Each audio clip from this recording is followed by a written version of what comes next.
خداوند کے زندہ کلام میں سے پیدائش کی کتاب اس کا 34واں باب۔ اور لیا کی بیٹی دینا جو یعقوب سے اس کے پیدا ہوئی تھی اس ملک کی لڑکیوں کے دیکھنے کو باہر گئی۔ تب اس ملک کے امیر ہوئی حمور کے بیٹے سکم نے اسے دیکھا اور اسے لے جا کر اس کے ساتھ مباشرت کی اور اسے ذلیل کیا، اور اس کا دل یعقوب کی بیٹی دینا سے لگ گیا، اور اس نے اس لڑکی سے عشق میں میٹھی میٹھی باتیں کی۔ اور سکم نے اپنے باپ حمور سے کہا کہ اس لڑکی کو میرے لیے بیاہ لا دے۔ اور یعقوب کو معلوم ہوا کہ اس نے اس کی بیٹی دینا کو بے حرمت کیا ہے، پر اس کے بیٹے چوپایوں کے ساتھ جنگل میں تھے، سو یعقوب ان کے آنے تک چپکا رہا۔ تب سکم کا باپ حمور نکل کر یعقوب سے بات چیت کرنے کو اس کے پاس گیا، اور یعقوب کے بیٹے یہ بات سنتے ہی جنگل سے آئے۔ یہ مرد بڑے رنجیدہ اور غضبناک تھے،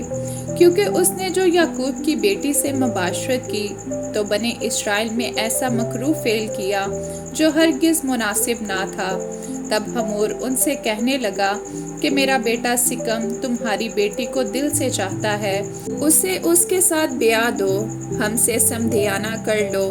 اپنی بیٹیاں ہم کو دو اور ہماری بیٹیاں آپ لو، تو تم ہمارے ساتھ بسے رہو گے، اور یہ ملک تمہارے سامنے ہے، اس میں بدوباش اور تجارت کرنا اور اپنی اپنی جائیدادیں کھڑی کر لینا۔ اور سکم نے اس لڑکی کے باپ اور بھائیوں سے کہا کہ مجھ پر بس تمہارے کرم کی نظر ہو جائے، پھر جو کچھ تم مجھ سے کہو گے میں دوں گا۔ میں تمہارے کہنے کے مطابق جتنا مہر اور جہیز تم مجھ سے طلب کرو دوں گا، لیکن لڑکی کو مجھ سے بیاہ دو۔ تب یعقوب کے بیٹوں نے اس سبب سے کہ اس نے ان کی بہن دینا کو بے حرمت کیا تھا، رعایا سے سکم اور اس کے باپ حمور کو جواب دیا اور کہنے لگے کہ ہم یہ نہیں کر سکتے کہ نامختون مرد کو اپنی بہن دیں، کیونکہ اس میں ہماری بڑی رسوائی ہے، لیکن جیسے ہم ہیں اگر تم ویسے ہی ہو جاؤ کہ تمہارے ہر مرد کا ختنہ کر دیا جائے تو ہم راضی ہو جائیں گے، اور ہم اپنی بیٹیاں تمہیں دیں گے اور تمہاری بیٹیاں لیں گے اور تمہارے ساتھ رہیں گے، اور ہم سب ایک قوم ہو جائیں گے۔ اور اگر تم ختنہ کرانے کے لیے ہماری بات نہ مانو تو ہم اپنی لڑکی لے کر چلے جائیں گے۔ ان کی باتیں حمور اور اس کے بیٹے سکم کو پسند آئیں، اور اس جوان نے اس کام میں تاخیر نہ کی، کیونکہ اسے یعقوب کی بیٹی کا اشتیاق تھا، اور وہ اپنے باپ کے سارے گھرانے میں سب سے معزز تھا۔ پھر حمور اور اس کا بیٹا سکم اپنے شہر کے پھاٹک پر گئے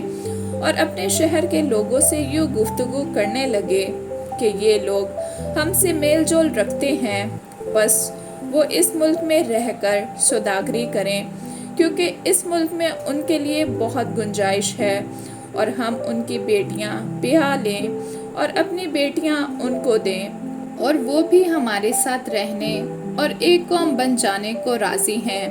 فقط اس شرط پر کہ ہم میں سے ہر ایک مرد کا ختنہ کیا جائے جیسے ان کا ہوا ہے۔ کیا ان کے چوپائے اور مال اور سب جانور ہمارے نہ ہو جائیں گے؟ ہم فقط ان کی مان لیں اور وہ ہمارے ساتھ رہنے لگیں گے۔ تب ان سبھوں نے جو اس کے شہر کے پھاٹک سے آیا جایا کرتے تھے حمور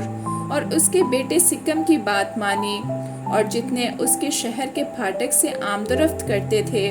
ان میں سے ہر مرد نے ختنہ کرایا۔ اور تیسرے دن جب وہ درد میں مبتلا تھے تو یوں ہوا کہ یعقوب کے بیٹوں میں سے دینا کے دو بھائی شمعون اور لاوی اپنی اپنی تلوار لے کر ناگہان شہر پر آ پڑے اور سب مردوں کو قتل کیا، اور حمور اور اس کے بیٹے سکم کو بھی تلوار سے قتل کر ڈالا، اور سکم کے گھر سے دینا کو نکال لے گئے۔ اور یعقوب کے بیٹے مقتولوں پر آئے اور شہر کو لوٹا، اسی لیے کہ انہوں نے ان کی بہن کو بے حرمت کیا تھا۔ انہوں نے ان کی بھیڑ بکریاں اور گائے بیل اور گدھے اور جو کچھ شہر اور کھیت میں تھا لے لیا، اور ان کی سب دولت لوٹی،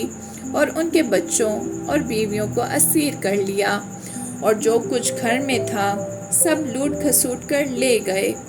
تب یعقوب نے شمعون اور لاوی سے کہا کہ تم نے مجھے کڑھایا، کیونکہ تم نے مجھے اس ملک کے باشندوں یعنی کنعانیوں اور فرزیوں میں نفرت انگیز بنا دیا، کیونکہ میرے ساتھ تو تھوڑے ہی آدمی ہیں، سو وہ مل کر میرے مقابلہ کو آئیں گے اور مجھے قتل کر دیں گے، اور میں اپنے گھرانے سمیت برباد ہو جاؤں گا۔ انہوں نے کہا، تو کیا اسے مناسب تھا کہ وہ ہماری بہن کے ساتھ کسبی کی طرح برتاؤ کرتا؟ آمین۔